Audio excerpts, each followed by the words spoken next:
We can hit record.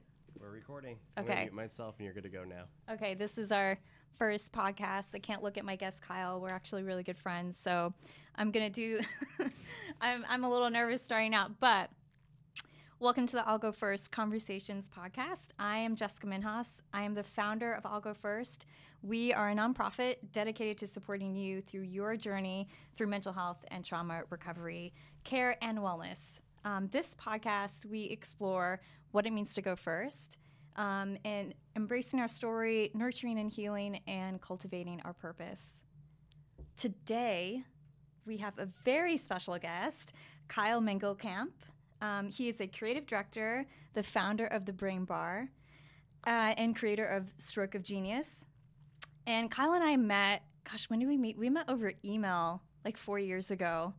Yeah, I'm city director for the House of Genius, and I kept on emailing you, inviting you, and some reason, you'd always pop up on my my call log or email log.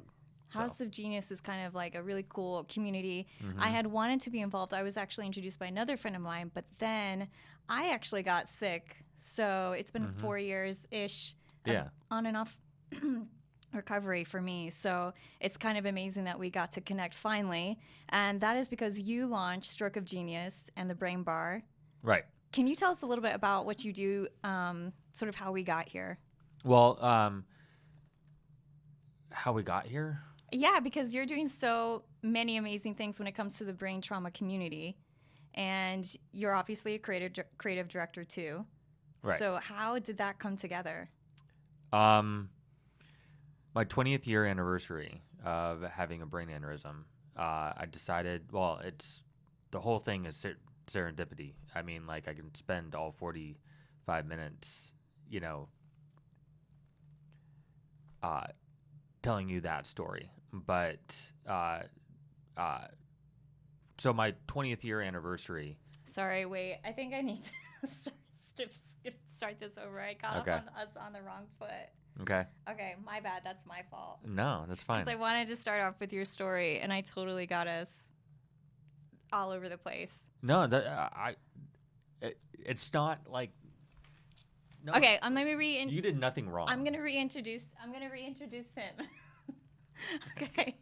Oh, co-founder. Okay. Oh, yeah. We're pausing. Stroke of Genius and I'm just co-founder gonna Okay. Pausing. We're gonna recut from this point. Okay. Okay. Welcome to I'll Go First Conversations. I'm Jessica Minhas. I am the founder of I'll Go First. We are a nonprofit dedicated to supporting you in your journey through mental health and trauma recovery care and wellness. This is a podcast where we explore what it means to go first in embracing our stories, nurturing healing, and cultivating our purpose. Today, we have a very special guest, Kyle Mengelkamp. He is a creative director, the co-founder of the Brain Bar, and the creator of Stroke of Genius. I am so excited for him to share his story with you. We actually met about 4 years ago over email, but didn't get a chance to meet in person until just about a few months ago. Yeah, a few months ago. At one of your events called the Brain Bar. The Brain Bar, yeah. Yeah, the Brain Bar. Before we get to what that is, can you just tell us a little bit about how you got started on this journey of patient advocacy and sort of exploring what it means to be a young adult with brain injury? Yeah. I used to be a pretty darn good athlete. And by the age of 11, I pitched a no-hitter for All-Star Baseball. And I was out with my friends at the beach, away from my parents. And I just had a massive brain aneurysm.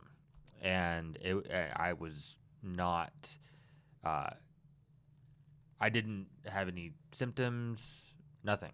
What are symptoms typically of a brain aneurysm? Headaches, slurring with words, not your typical headache. And you were at summer camp, but was anyone with you when this actually happened? It wasn't at summer camp. It was just at the beach with my friends' parents and my friends, and it just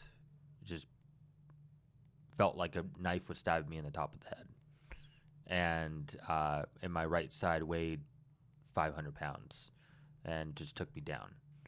And 1 minute I was laughing in the shower, and then the next minute I was down for the count. So this happened in the shower, so no one's with you.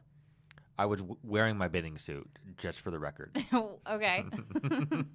Okay.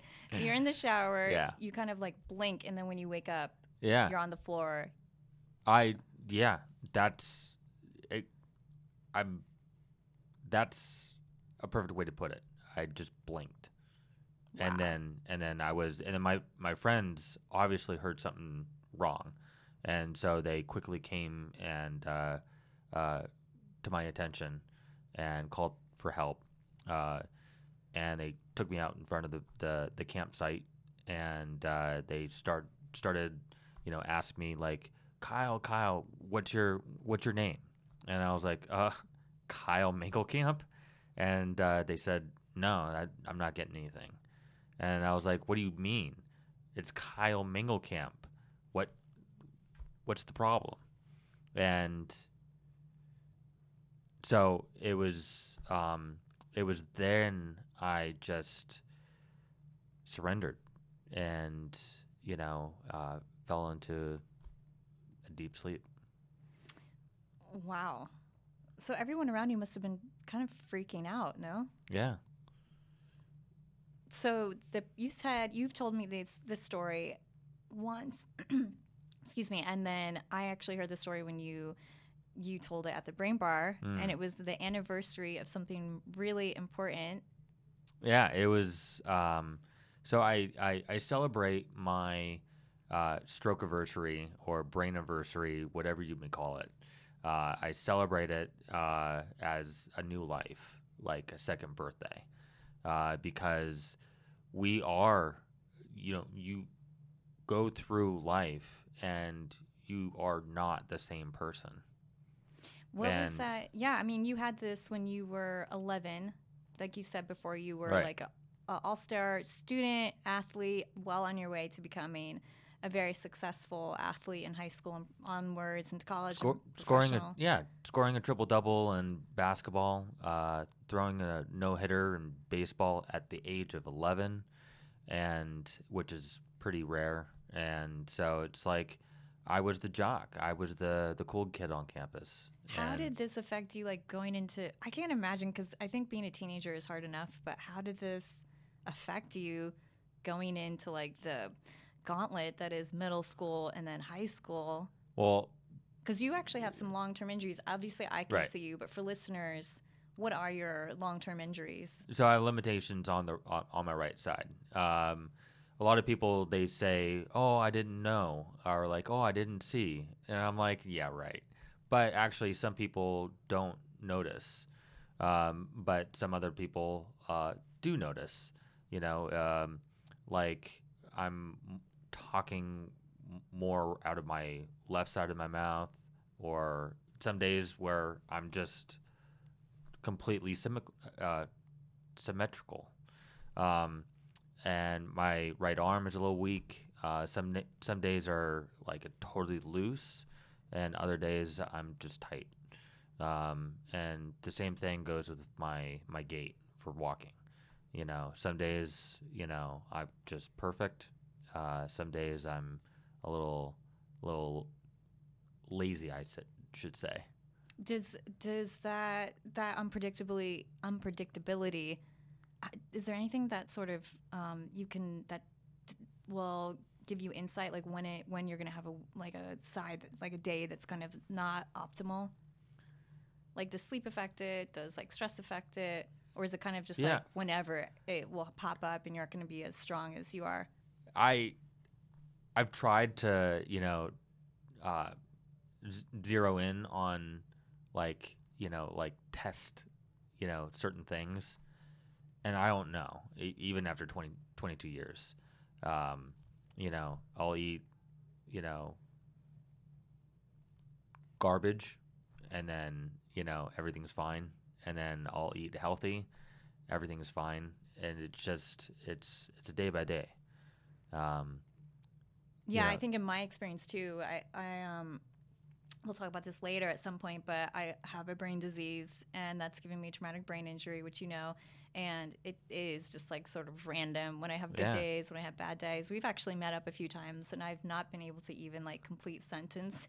Yeah, but it's so fun. Which I think is like community is so important with this kind of stuff. Yeah, but that's why we created the brain bar. And I'm already in like I never even imagined this without Stroke of Genius. And like before we get to like I'm so excited to hear about that. I want to take us back just really briefly. Okay. So you're 11, you have this happen to you. Just recently was your brain anniversary, as you put it. I actually didn't know that was like a thing until I joined this like patient community. But what happens in high school? Like, did you get bullied at all, or was it like everybody was really supportive and embracing? Well, okay, so you're going through. My hospital room was decorated to a T, like from opponents, all-star baseball teams. Opponents. Opponents. Wow, that's amazing. Like everyone started and signed baseballs, and like it was amazing. And you had your parents too. They were super supportive. My parents were there day in and day out. It's amazing. Yeah. And I owe everything to my parents because they are one of the reasons why I'm here. But in the hospital, I was getting puberty. Well, can you get puberty? I don't know. Can you? Yeah. Can you get puberty? Does anybody? Okay, so I was going through puberty. Asking the audio guys. I don't know if he can tell us later. so you can. So you're coming into puberty. Yeah, I was coming into puberty. Yes. And then afterwards, like I was in a brace and an arm splint and barely walking, and I wanted to play basketball again. And the doctor said no, like you'll never play basketball again. And I looked at my dad, and my dad says, yes, you will be able to play. We're going to work at it. And he gave me access to drive for something. And so this entire time I was trying to get my life back, my old life back.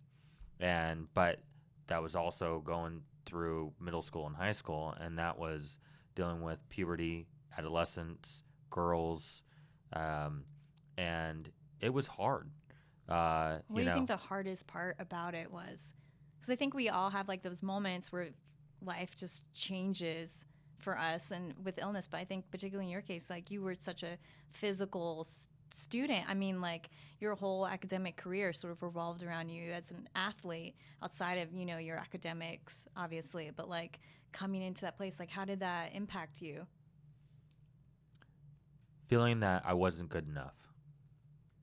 And I'd always strive to do better, and every little thing that every little mistake, I took it really hard because I wanted to prove to everyone that I could still do it. And a lot of my friends left, and when I needed them the most, and I don't get mad at him now because we're past that stage. But it's a lot of people make fun of me, or a lot of people made fun of me, and I was still in an arm brace and a leg splint, and pretty soon I just said hell with it, and what was that like turning point for you? Because I think like that's so hard to get to. What was that like moment where you like, okay? Well, like Forrest Gump, like he just felt so different, wearing the leg braces, and all he wanted was acceptance and be able to play with the other kids. And I mean, I just wanted to play, like, and I realized, that I wasn't, what I was not the same that I used to be, but it was, I needed them. You needed those. Yeah. You needed that community and those friends. Yeah. You mentioned that some of your friendships changed once you had your brain aneurysm, and again, we've kind of talked about this before, but like that shifting in relationships once you have an illness or those major life changes. How did you, looking back, like with your older perspective, like what do you think it was that changed for them, maybe? Like, are you talking about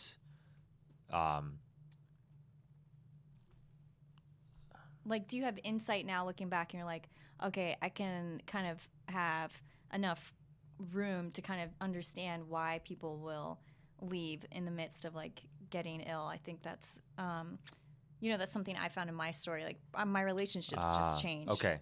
Like people that I depended on weren't there anymore. Well, because people can't face the fact that this humanistic thing happened. It's actually not so bad when you have gone through it for so long, and you just soon accept it.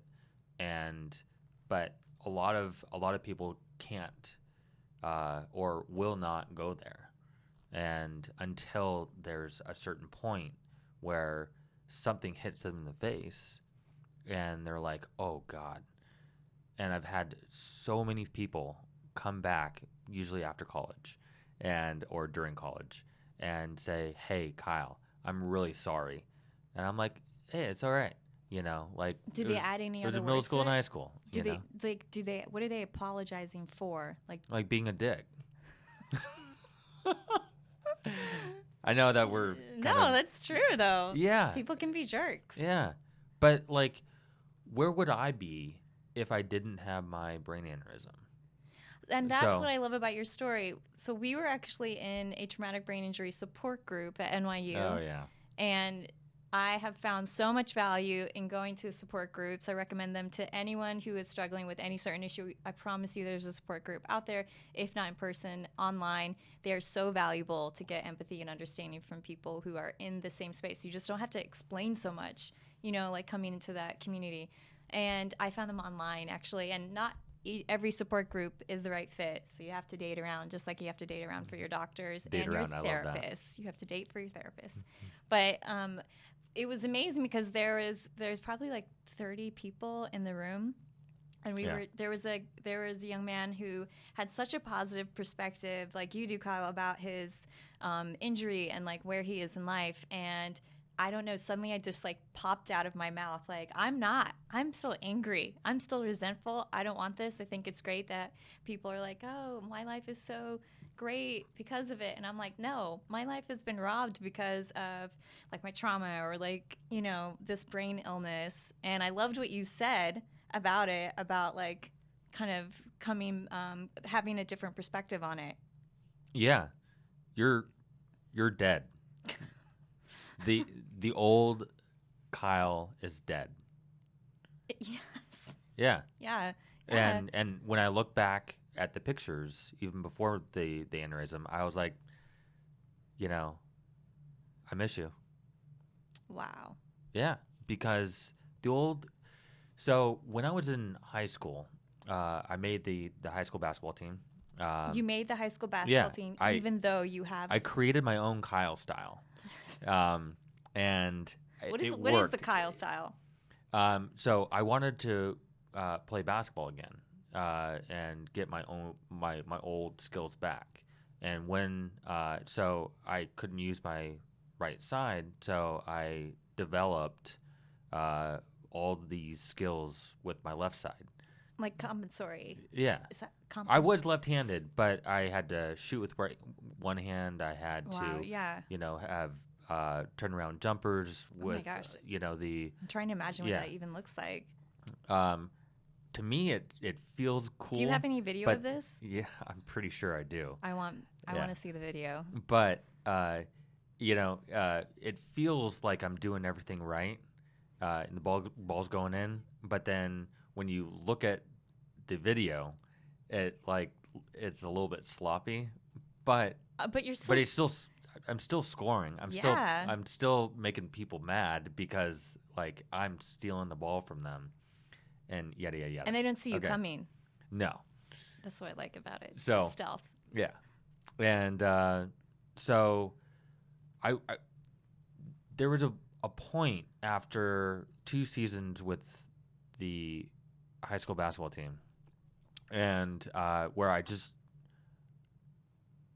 struggled, because the JV coach would always have me on the bench and then put me in for a minute. I would score once or twice, block, and then he'd pull me out. And I'm like, what the hell?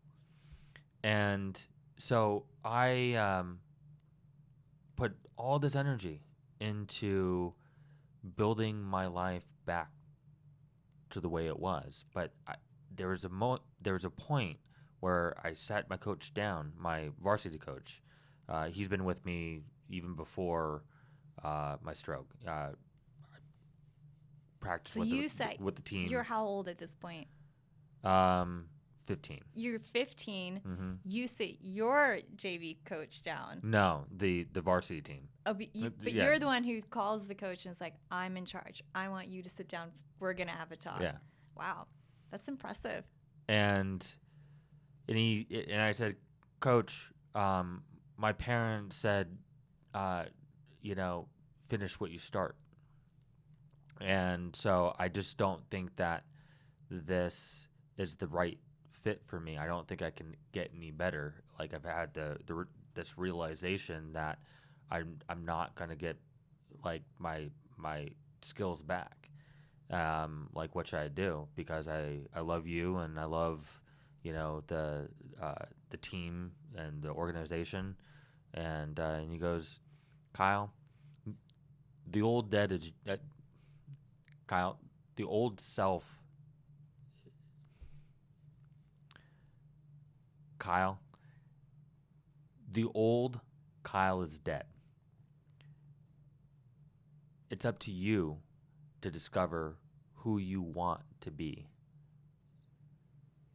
and what you're about to become.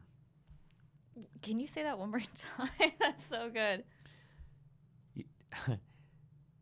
Kyle, the old Kyle is dead. Gone. It's up to you to go on the adventure to see what the new Kyle is. And, because, you are an entire new person. And if you want to play basketball and be a part of the program, and if you see yourself, and then so be it. I'm going to help you. But if you want to take this video production course and, tell stories, then go do that. If that's where the passion lies. How did you know? How did you know what your passion was? Because you're figuring out, like you say, I think there's so much wisdom and I would say struggle. I hear you say it, and I have a yearning to want to do that for myself, but it feels so overwhelming. Where do you even start when you're kind of reconciling okay, this is what happened to me. I can accept that. Now I have to reapproach my life. Who am I going to become now? What even building, what is the 1, 2, 3 process for that? Well, then I went out and enrolled into the course, and Was there a took- reason that you decided to do that course? because it was very interesting, and I really wanted to do it, and because I wanted to tell stories, not only for me to help others, but impactful stories enriching the lives of others. So you had And- this like transition time between like Yeah. you this conversation with your coach where it was like kind of a reconciling of like where we are at actually with athletics, and then this other passion that you had. So it sounds almost like there's almost like a mourning and a rebirth, like mourning this time as an athlete, and then And that's the giving yourself the being open to something new coming along. Yeah. And that's the stroke of genius. That conversation that I had with my coach, that is the flipping point to like, that set me free. What about it set you free? I understood that I was trying to get back what was gone. And though I wouldn't take a second of that away, because it gave me the opportunity, it gave me the stories, it gave me the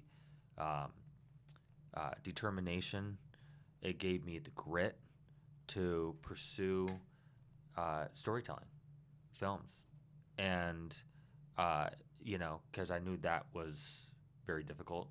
My mom also said that it would be very difficult, but I was just like, well, watch me, and that gave me everything.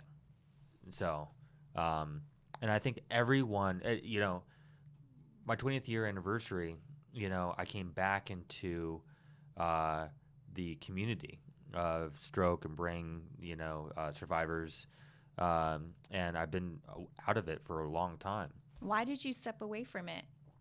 My mom, at my 10th year anniversary, You're we were cheersing. 21 at this point. Yeah. You're 10 years. You had the aneurysm at 11. You're 21, 10 years later. You're with your mom having this In conversation. Santa Barbara. And were you already a part of like the brain, I say brain community, I guess. No. So you're 21 having this conversation with your mom. Yeah, over wine, and we were cheersing on my 10th year anniversary. Went back to Santa Barbara where it all happened, and it was very emotional for my parents, and I didn't really know that it still had a place for them. Yeah. And then my mom says, "Okay, this is gonna be the last time that we do this." Wow. And I was like, oh, why? And she goes, it doesn't, you may not have known, but, it has been very difficult for us. And How was that to hear? Or process? I mean, that's a lot. I didn't, I just like, okay, well then, okay. Like, I just didn't, I owed my life to my parents, and, it was like, all right, and I just set forth and learned how to become an adult. But the other side of it was I was still 10.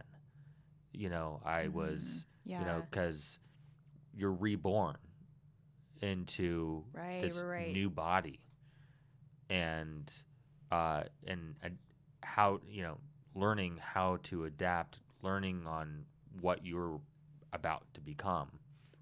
So, I was, learning on how to be. Did you feel like you were kind of suddenly doing it on your own in some ways?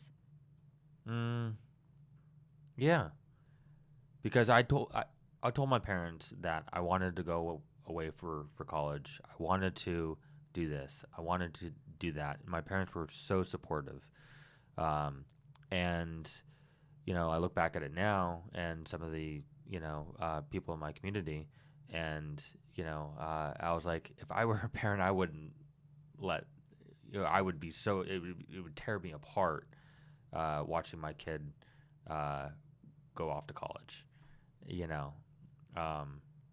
but that's another question. That's another story. Yeah.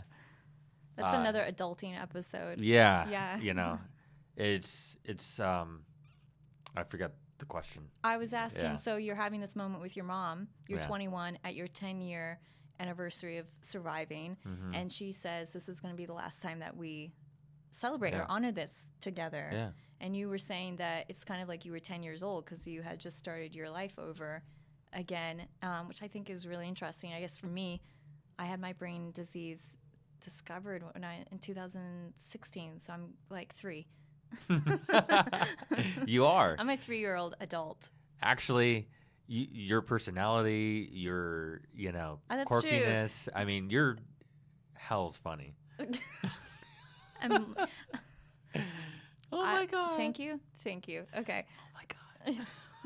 So, but I was asking, like, suddenly it feels like almost you had your mom and dad there, but their support of you changed in that moment. Yeah. It had me grow up faster. Even though I was still a little kid. That was another point in my life where I just had to discover something different, like grow up,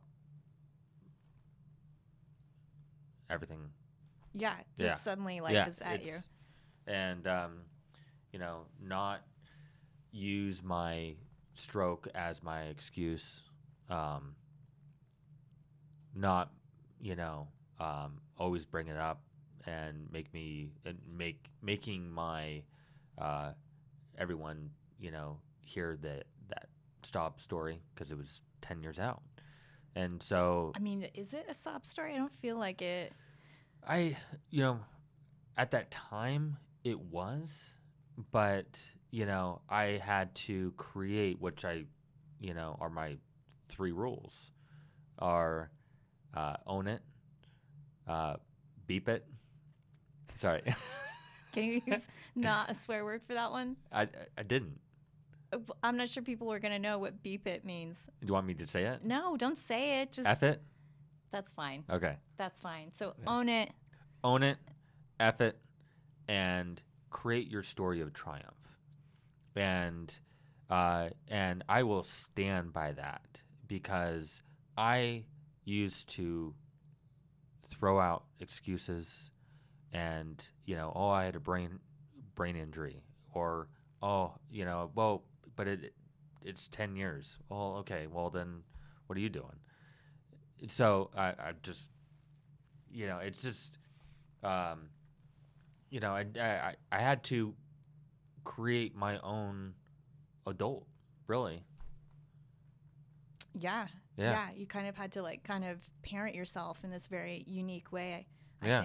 I think even no matter where you are as an adult, if when illness strikes, you are kind of having to reparent yourself or figure out how to grow up again. That's a great perspective, because what? Thank you. You're welcome. Yeah. No, I mean, that's a great point you brought up. And because you do have to parent yourself. And I mean, every day, even 22 years out. What does that look like for you? Starts with getting up.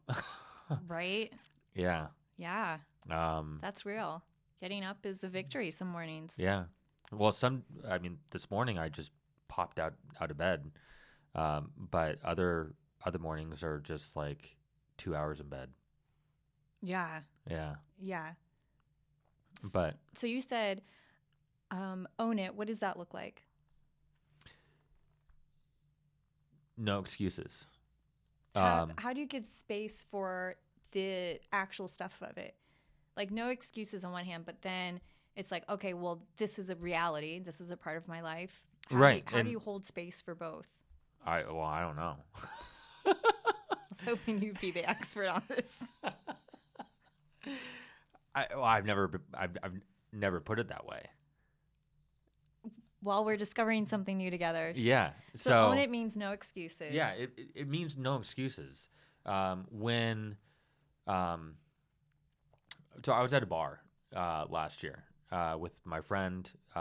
We weren't really friends in high school, but we became like really good friends when he came out and spent a summer out here in New York, and we went to this trendy bar, and so this girl told me to go hit on her friend, and we ended up having a great conversation with the other guy that was trying to hit on her friend, and the guy, he goes, "Hey, think of Wall Street, like financial guy, like egotistical, just painting a picture." And he was like, "Hey, let's, great to meet you." And so he sticks out with his right hand, and I had a beer in my left, and I was like, "Oh, let's cheers." And he goes, "No, let's just shake." And I was like, Aggressive "No, much. let's." Yeah, well, I mean, egotistical Wall Street kind Wow. of guy. Yeah. And so I was like, "No, let's just cheers." And he was like, "No, be a man and shake with your right hand." And so owning it looks like this. You look around. So I looked to Michael, and with a big old smile on his face and my face. And I was like, "Well, I had a brain aneurysm when I was 11, and it's a little bit difficult for me to shake with my right hand. I would love to cheers you, and because we have a great conversation."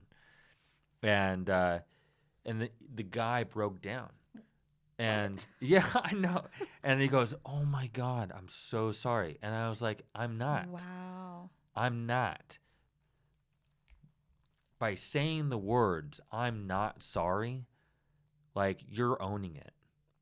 Because by making other people feel bad for something that you have no control over, that's like, that's okay. Like, that's part of the recovery process, but you're owning it.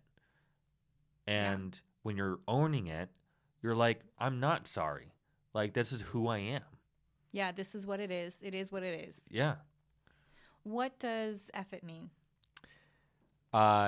Whenever you're angry about what you're doing, and so, like, for example, I spilled coffee the other night, and just like all over my desk, and I was like, I laughed instead of gotten angry. So I was like, in my head, I was like, "F it," like all the little things that you have to deal with right now, and that you get angry at, F it. F it. So just not taking it so seriously, like, No, because why are you going to waste all that energy for 5 minutes or 30 minutes moping or getting angry about that one little thing when you have so much more in life to live? that's a lot of perspective. But that's the reality of it. We're not supposed to get angry. We're not. No. What happens when we do? I mean, I can say, colors. I can say, I don't know. I'm working through it in therapy, but Yeah. what am I supposed to do when You're supposed to laugh. I get angry? Okay. Haven't you ever seen Patch Adams? I have seen Patch Adams. Yeah. Patch Adams is one of the reasons I wanted to become a doctor. Yeah. You said the third part of it, own it, F it, and then Create your story of triumph. and this is actually part of the project you're working on, Circle Right. Genius. Can you kind of talk a little bit more about what does that moment mean? That moment means after we, so my 20th year, I want to back up a little bit. So for my 20th year anniversary, I won this AT&T contest on the story of me. And I did not mean to enter in that. And that was the name of the contest, The Story of Me? No. Oh, just, okay. It was just an AT&T contest. Okay. And I won, and this lady who is now one of my partners, Tammy, she goes, now you're going to do other people's stories. And I'm like, mind blown. Like, it was then I counted back all the memories and events that got me here. And I was like, this was meant to be. All the struggles, all the tribulations, all the everything, successes, failures, led me to this point, my 20th year anniversary. And then, so we raised $20,000, which is not enough, but I called up my friend Liam, and I was like, hey, wanted to go on a documentary across country? So this moment kind of like opened up the doors. Yeah. Like it's like, oh, okay. Wow, this all makes sense. Yeah. This all comes together for me. Yeah. And it almost sounds like not only it's not just permission that I think of when I hear about this moment. It's like something like catapulted you. Mm-hmm. And Liam says yes, and I was like, you didn't even hear what it was about. And he goes, oh, okay, what's it about? And I told him, individuals who overcame traumatic medical events to thrive. And he was like, oh my God, that's amazing. And so we didn't even know what the stroke would mean. We didn't even know what the stroke of genius meant. And Liam said, let's just go. And I'm like, hello, I'm a producer. I plan things. And he was like, let's just go. See what's out there. So the trip of a lifetime, finding the stroke of genius in everyone. And when we got back... This was a documentary, so you set out and interviewed on film. How many people? 9, but we only used a couple of them. And we're not out to do the documentary anymore, but we're really out to build our community. A community of triumph. Of triumph. Yeah, because there's something in people that connects all of us. You didn't have a stroke, but you and I have like brain waves. Why? And when we got back, we really digested all the stories, and I'm like, oh my God. It's that moment. Stroke of genius is that moment where you choose how to live the rest of your life. And so we just set out to this community, and I've not been anywhere, the Facebook groups, and so I just listened, to what they're dealing with. So now you have a community. You're building this community. Yeah. Can you tell us a little bit about Stroke of Genius and the Brain Bar, and where we can find you online? How can we support you? So we're mainly on. Sorry, I'm brain farting. No, I get it. I get it. So we're mainly on Instagram at Share Your Stroke of Genius, and we're at our website is shareyourstrokeofgenius.org. Just do the whole. Wait a few seconds. Do the whole thing one more time. Okay.